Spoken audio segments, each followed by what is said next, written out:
During my investigation into South Africa's farm murders, I've heard plenty of stories, but there is one woman in particular who has seen it all.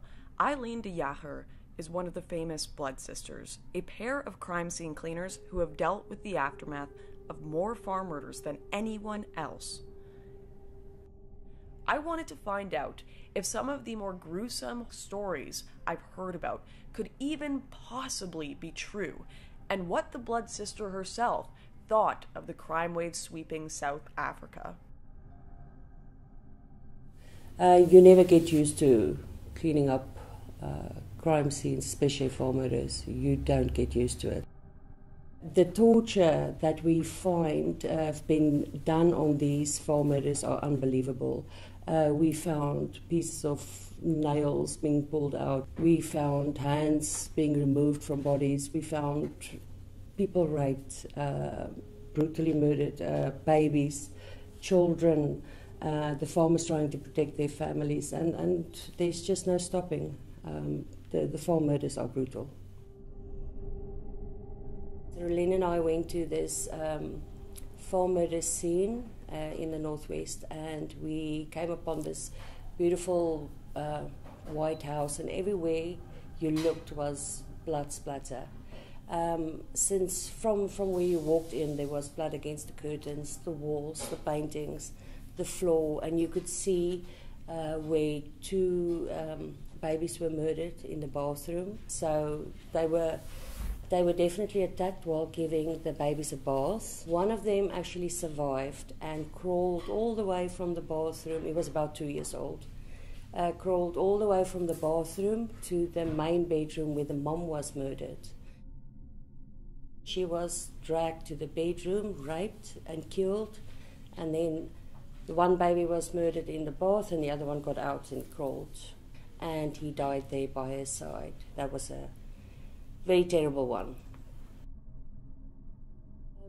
Another one that stays with me is in Johannesburg, just outside Johannesburg. We had a farm murder where 5 people came in. It was arranged by their domestic worker, and they drowned the 12-year-old boy in boiling hot water.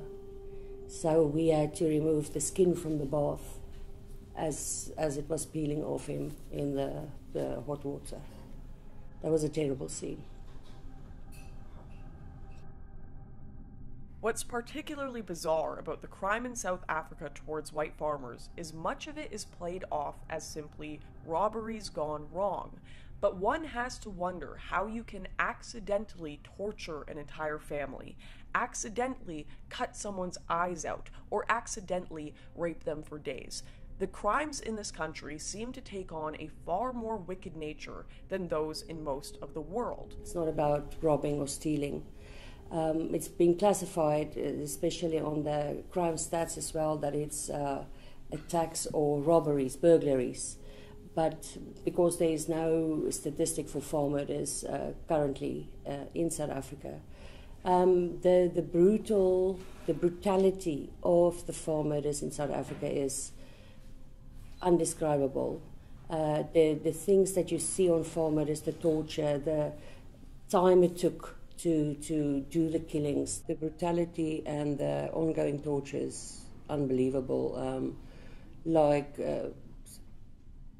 People's eyes are being removed, parts of their bodies, limbs, being raped with objects, not even by themselves. I think if you look at the worst movies ever made, it's not really a patch against what is really going on there.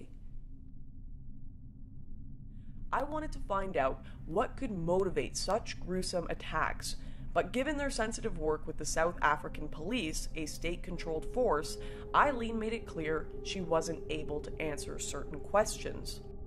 90% of the increase we found is due to unemployment, racial discrimination, and there's no hope. If you don't start your own business in South Africa, where are you going to work? There's no work.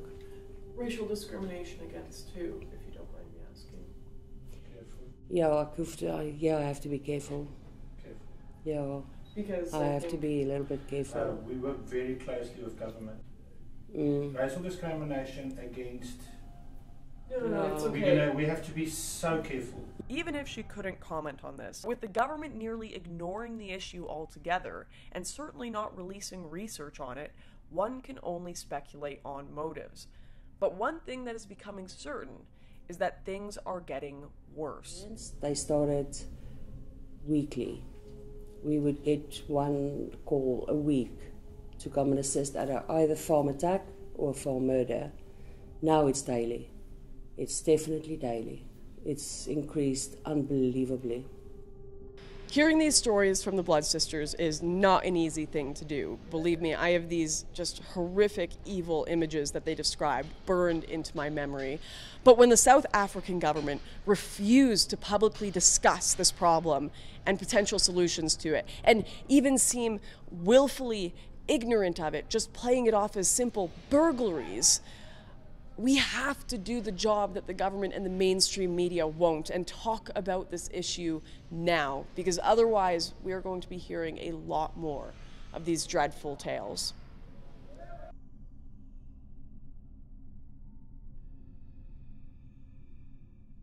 Hey guys, this video is just one of the many stories I want to show you from my trip here in South Africa. In fact, when I get back, I plan on working on a longer form documentary about the entire trip.